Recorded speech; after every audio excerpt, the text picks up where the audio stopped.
असतो मा सद्गमय मृत्युर्मा मृतं गमय तमसो मा ज्योतिर्गमय। परम तत्व परम पुरुष पूर्ण धनी मालिक कुल हजूर पुष्करनाथ जी की पवित्र आत्माओं, सभी सत्संगी भाइयों बहनों माताओं बच्चों बुजुर्ग सबको राधा स्वामी।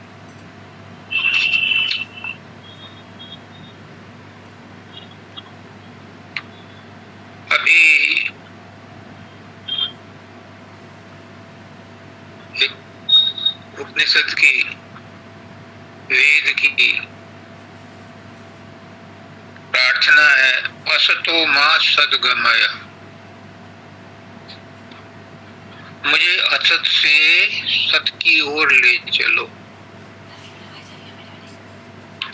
मृत्योर मां अमृतम गमय। मुझे मृत्यु से अमृत की ओर ले चलो। और तीसरा है इसमें, तमसो मां ज्योतिर्गमय। मुझे अंधकार से उजाले की तरफ ले चलो। ये तीन प्रकार से प्रार्थना की गई है। अगर ध्यान से देखा जाए तो ये तीनों चीजें एक ही सत्य और तथ्य को इंगित करती हैं। असतो मां सद्गमय।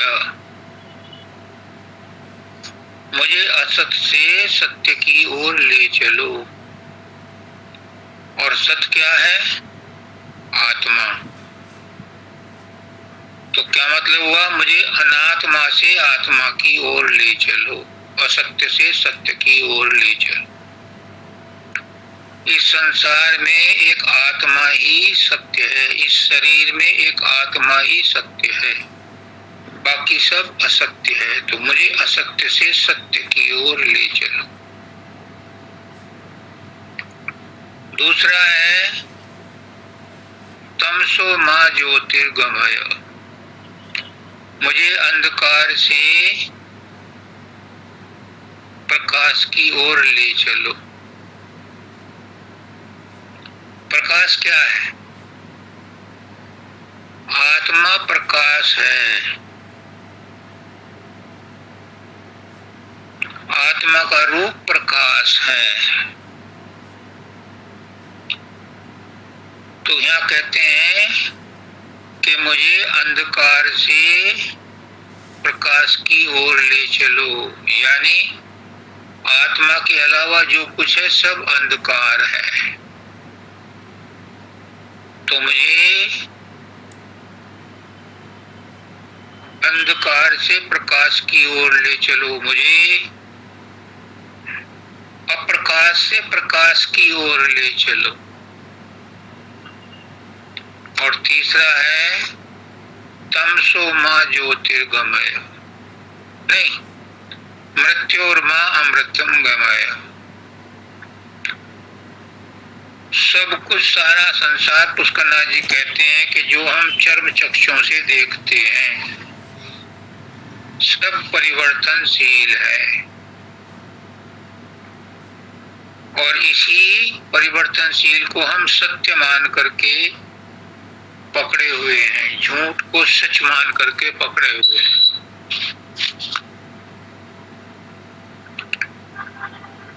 तो अमृत कौन है? अमृत अमर कौन है? अमृत कहते हैं कि जो मृतक नहीं है, जो मरणशील नहीं है, वो कौन है? वो आत्मा है। तो मरणशील से हटाकर हमें अमृत की ओर ले चलो। यानी संसार में जितने भी पदार्थ हैं वो सब मरणशील हैं, उनसे हमारा ध्यान हटा करके अमृत की ओर ले चलो। इसका एक और डायमेंशन है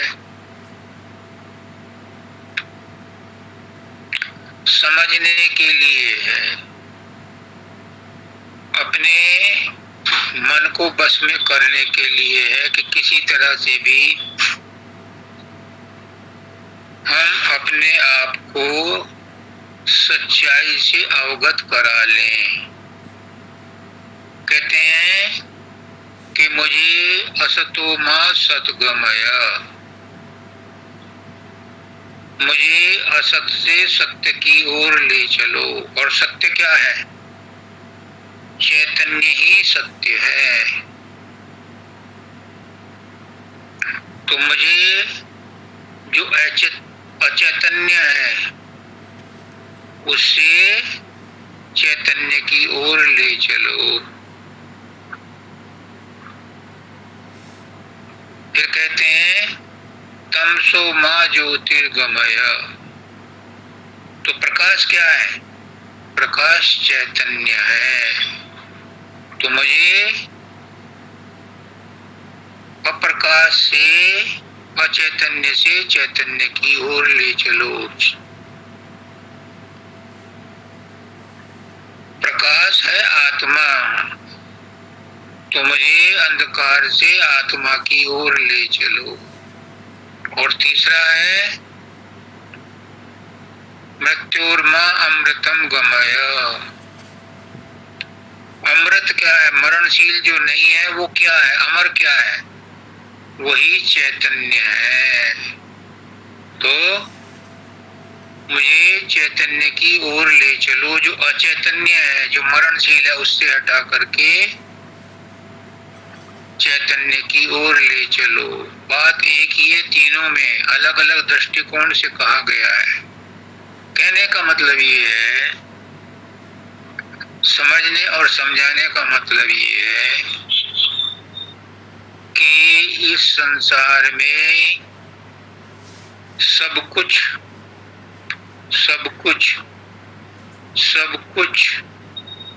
देखते हुए, सुनते हुए, रहते हुए, खाते हुए, पीते हुए अपना ध्यान आत्मा की ओर रखो, चैतन्य की ओर रखो और सत्य की ओर रखो। सब कुछ करो मगर छिपो मत।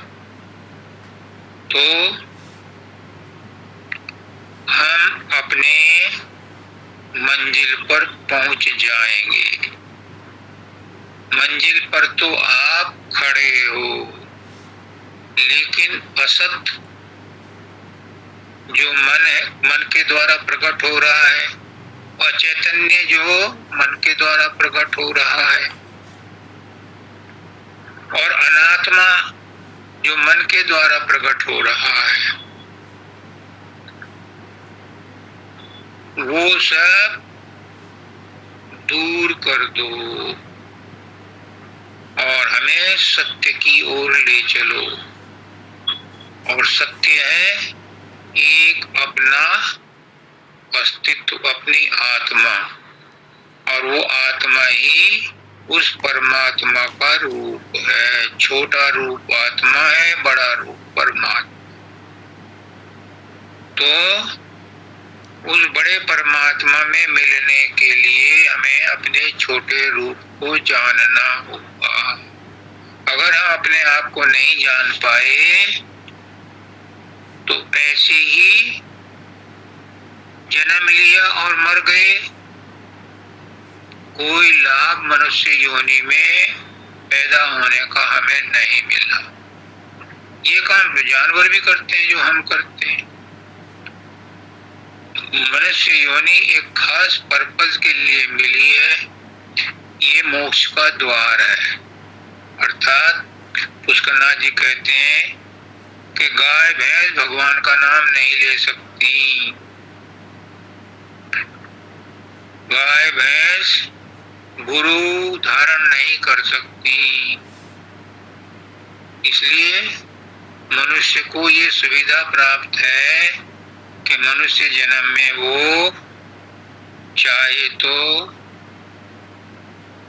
अपना उद्धार करके 84 का बंधन काट सकता है, और चाहे तो और 84 लाख योनियों का टिकट बुक अभी करवा सकता है।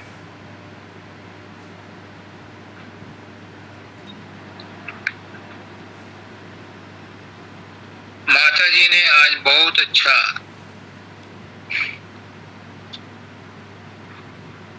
सत्संग दिया। इन्होंने पहली बात कही, मुझे बहुत अच्छी लगी। जब हम शरीर छोड़ते हैं तो साथ क्या जाता है? जब हम शरीर छोड़ते हैं तो शरीर साथ में क्या जाता है? शरीर तो यहीं छूट जाता है, संतों महात्माओं का भी यहीं छूट जाता है। जो ब्रह्म का अवतार लेकर के आते हैं, शरीर धारण करके आते हैं, उनका शरीर भी यहीं में रह जाता है। तो साथ क्या जाता है? अगर गरुड़ पुराण के हिसाब से देखा जाए तो सूक्ष्म शरीर, स्थूल शरीर के बाद सूक्ष्म शरीर अपने इच्छाओं, आशाओं, वासनाओं, तृष्णाओं, कामनाओं, कर्मों की टोकरी को लेकर के आगे की यात्रा करता है। और धर्मराज के पास या यमराज के पास जाकर के जब उसका फैसला होता है तो उसे या तो नरक में भेज दिया जाता है, या मृत्युलोक में भेज दिया जाता है, या स्वर्ग लोक में भेज दिया जाता है, जैसे उसके कर्म होते। लेकिन रहता वो 84 में ही है।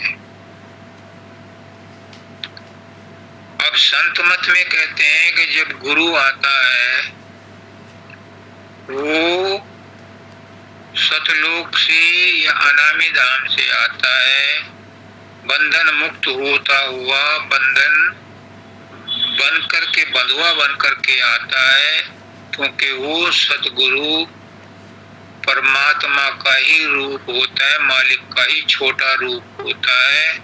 और वो जीवों को चिताने के लिए आता है कि तुम मेरी बात मानो, तुम इस देश के वासी नहीं हो, तुम यहाँ परमानेंट रहने नहीं आए हो, तुम तो सैर करने आए थे, अपनी गलती से यहाँ पर फंसे हुए हो। मैं तुम्हें रास्ता बताता हूँ, तुम मेरे साथ चलो, मैं तुम्हें तुम्हारे घर तक पहुँचा दूँ। तो शरीर छोड़ते हुए उस समय क्या होगा? उस समय क्योंकि उसके ऊपर कोई बोझ कर्मों का, वासनाओं का, इच्छाओं का नहीं होगा, तो पृथ्वी की गुरुत्वाकर्षण शक्ति उस आत्मा को ना तो मृत्युलोक में रोक पाएगी, ना ब्रह्मांड में रोक पाएगी। वो सीधे दयाल देश ही जाएगी, क्योंकि वो सब बंधनों से आजाद है। आजाद तो वो अभी भी है, लेकिन अभी वो भ्रम में है, भ्रमित है। जब गुरु उसके भ्रम मिटा देता है और वो पक्का विश्वास कर लेती है कि ये कर्म धर्म तो सब मन का खेल है और सहजल कमल त्रिकुटी तक का मेल है, उसके आगे वो इनसे छुट करके अपने घर जाती है, तो उसे सतलोक में जाकर के पता चलता है कि गुरु क्या चीज है।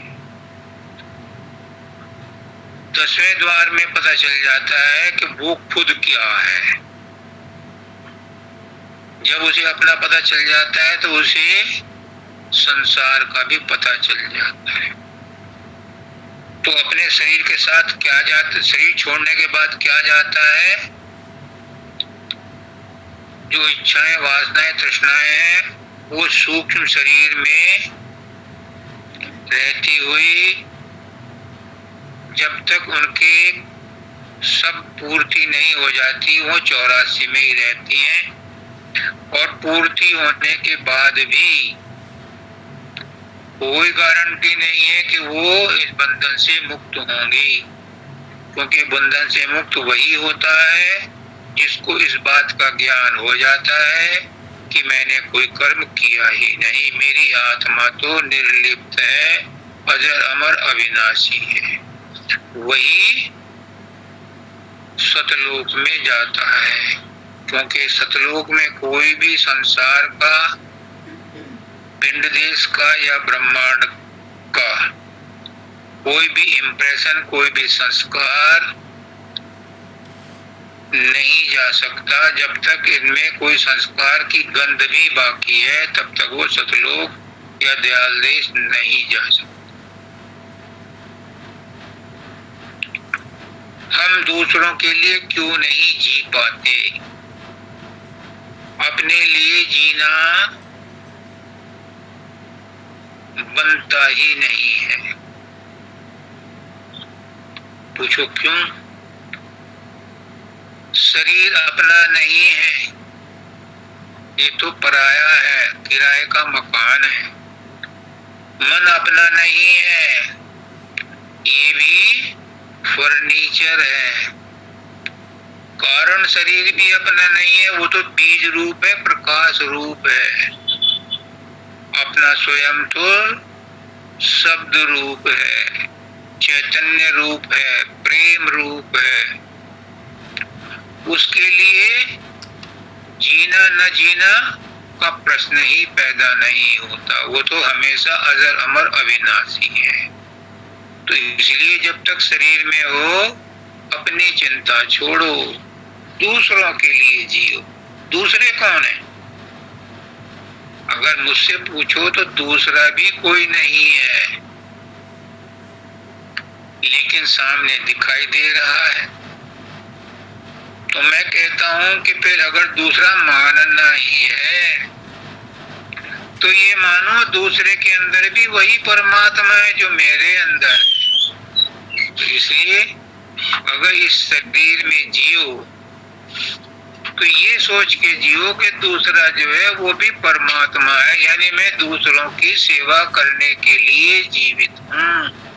उनकी सेवा करना मेरा धर्म है, क्योंकि उसमें अंदर गुरु है। अपने लिए तो बनता ही नहीं, क्योंकि अपने लिए तो वो पहले से ही अपने आप हमारी रक्षा कर रहा है।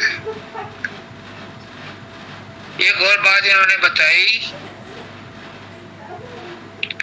कि दूसरों के दुखों को देखकर तुम दुखी हो जाओ,